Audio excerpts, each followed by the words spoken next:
없으니 살아가는 이 모든 순간이 주의 힘을 나는 믿네. 성경이 수업을 걷다. 오늘은 잠언 20장입니다.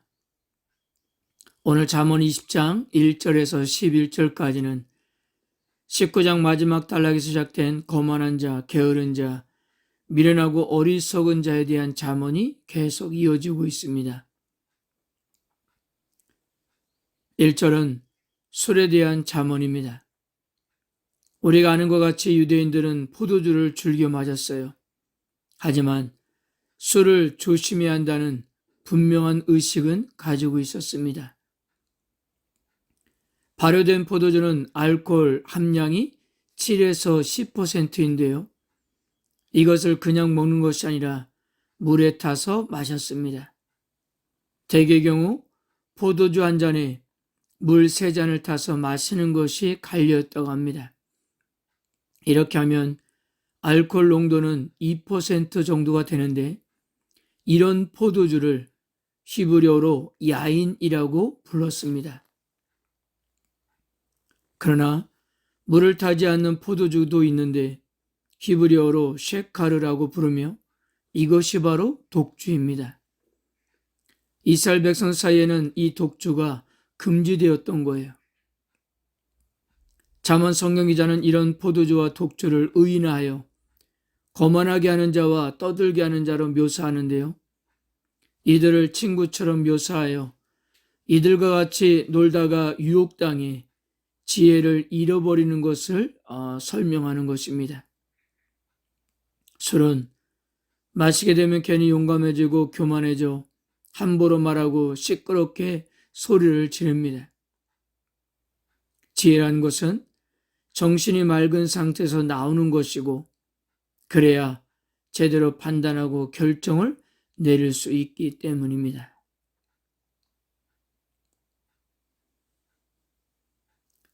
4절은 게으른 자에 대한 잠언입니다. 심고 거두는 이치는 농사의 기본적인 질서예요.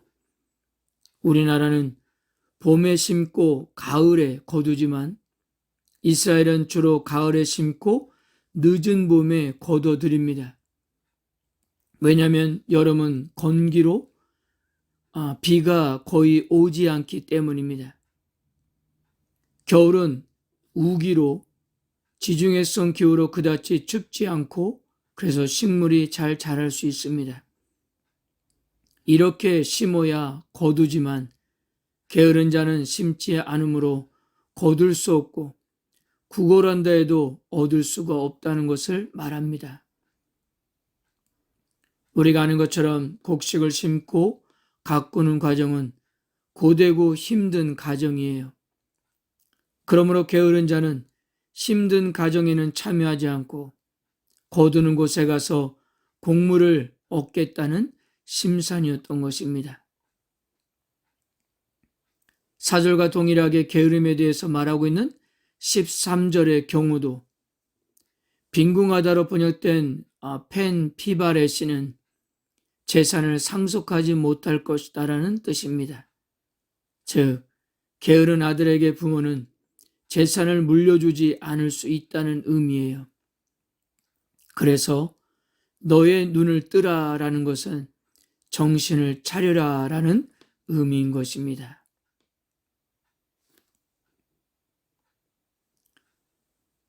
(6절은) 신실한 사람에 대한 잠언입니다. 즉, 많은 사람들이 자신을 신실하다고 이야기하지만 누가 진실한 사람을 찾을 수 있는가입니다. 여기서 인자함으로 번역된 헤세드는 계약에 근거한 변치 않는 신실함을 의미합니다. 미가 선자도 이렇게 한탄했습니다. 경건한 자가 세상에서 끊어졌고 정직한 자가 사람들 가운데 없도다. 그러니까 6절에서도 신실한 자가 사라진 이 세상을 한탄한 것이라고도 볼 수 있는 것입니다.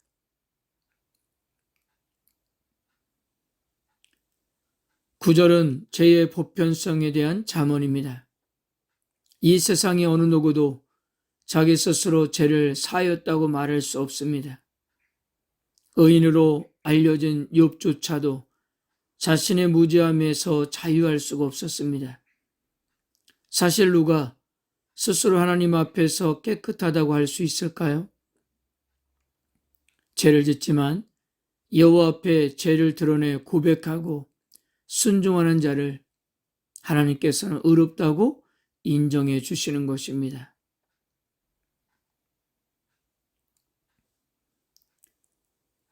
11절은 해석의 차이가 있는 말씀이에요.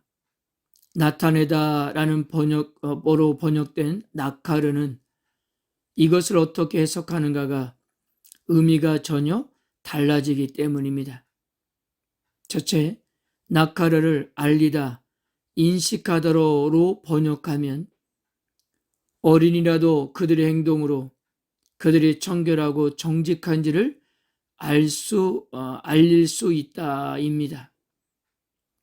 우리가 읽고 있는 개역개정 성경에서는 나카르를 알리다, 인식하다로 해석했습니다. 즉 어린이도 어른들처럼 온전하게 의의 길을 걸어갈 수 있음을 의미하는 것입니다. 그러나 둘째, 나카르를 변장하다, 속이다로 번역하면 심지어 어린이라도 그들의 행위로 청결하고 정직한 것처럼 속일 수 있다입니다. 그래서 어떤 학자는 어린이도 의로운 행위를 속이는데 어른들이야 말하면 무엇이냐라고 이해했습니다. 이렇게 해석할 경우 구절의 죄의 보편성과 맥을 같이 한다고 볼 수 있는 것입니다.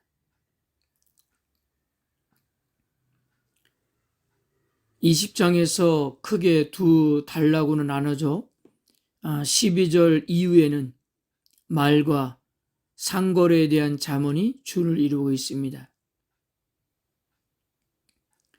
17절에서 속이고 취한 음식은 부당한 상거래로 얻은 물질적 이익을 뜻합니다. 그 열매는 처음에는 달다는 거죠.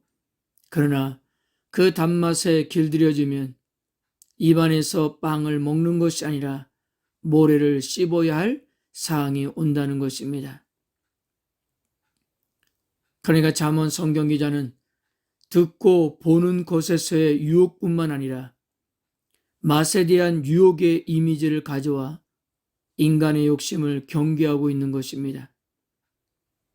부정한 방법으로 얻는 모든 이익은 달콤하나 그러나 그 유혹을 벗어나지 못하면 죄악의 사항이 도래하게 됨을 경고하고 있는 것입니다. 18절은 모든 일에 있어서 조언을 강조하는 잠언입니다. 경영의 의미는 생각한다는 것을 말합니다. 즉 어떤 일의 생각을 확실한 계획으로 바꾸기 위해서는 조언과 논의를 통하여 확실해질 수 있기 때문입니다. 그래서 구체적인 예로 전쟁을 예를 듭니다. 전쟁에서 확실한 전략을 세우지 않고 싸울 수는 없다는 거예요. 전쟁에서의 패배는 공동체 전체의 패망을 뜻하기 때문에 지혜를 짜내기 위해 머리를 맞대고 논의하는 일은 어떤 일보다 중요하다는 그런 의미인 것입니다.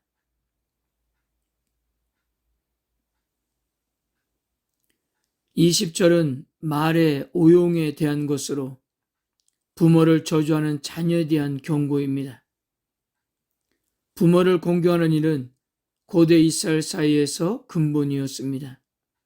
그것을 어기는 자가 받게 될 형벌을 등불이 꺼지는 것에 비유했는데요.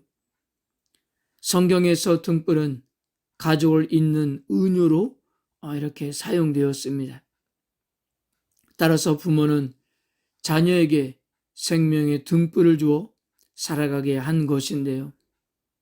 그러므로 등불이 꺼진다는 의미는 자식이 없이 죽는다는 것을 의미합니다.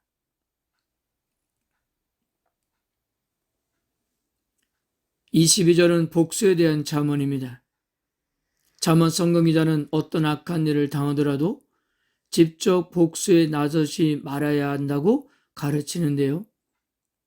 사람이 사람에게 복수를 하게 되면 다툼이나 싸움의 정도가 점점 커지기 때문입니다. 그래서 사람이 사람에게 직접 복수하는 일은 성경에서 금하고 있는 것입니다. 대신 여호와가 악한 자에게 복수할 거라고 했어요. 여호와는 정의와 공의의 하나님으로서 직접 챙겨서 정의를 이루시는 분이시기 때문입니다. 신약 성경을 보면 사도 바울은 악을 악으로 갚지 말 것을 권면했습니다. 로마서 12장 17절 아무에게도 악을 악으로 갚지 말고 모든 사람 앞에 선한 일을 도모하라.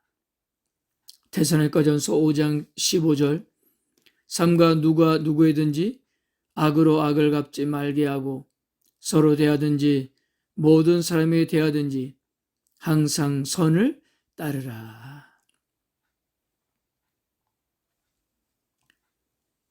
27절을 보면 영혼으로 번역된 뉴시마트는 창세기 2장 7절에서 하나님이 아담의 코에 불어 넣은 것을 말합니다. 근데 여호와의 등불이 무엇을 의미하는지는 명확하지 않지만 27절의 내용을 보면 인간의 모든 곳을 비추어 드러나게 한다는 의미임을 알 수 있습니다. 즉 하나님은 사람의 양심을 통하여 마음속 깊은 곳을 다 알 수 있다는 의미입니다.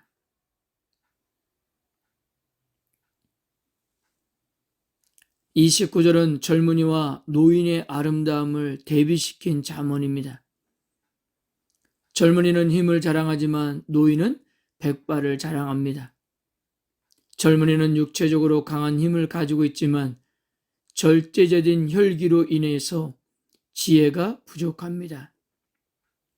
그러나 노인은 육체적 강함의 힘은 부족하지만 지혜를 가지고 있습니다. 백발은 지혜의 상징으로 노인은 많은 경험을 통하여 축적된 지혜를 가지고 있는 거예요. 그러므로 젊은이는 힘이 있다고 지혜를 지닌 노인을 무시해서는 안 된다는 것입니다.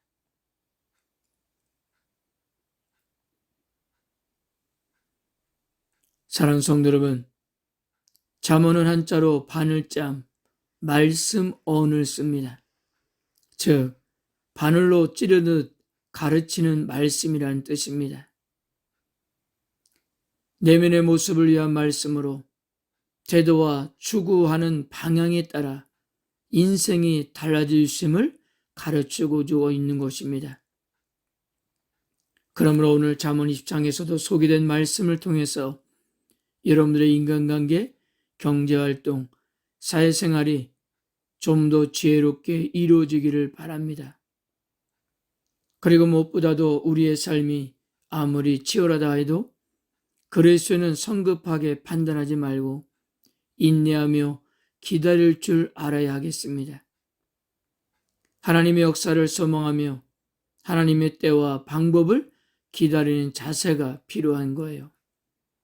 이것이 바로 지혜로운 사람의 모습이라는 것입니다. 아멘.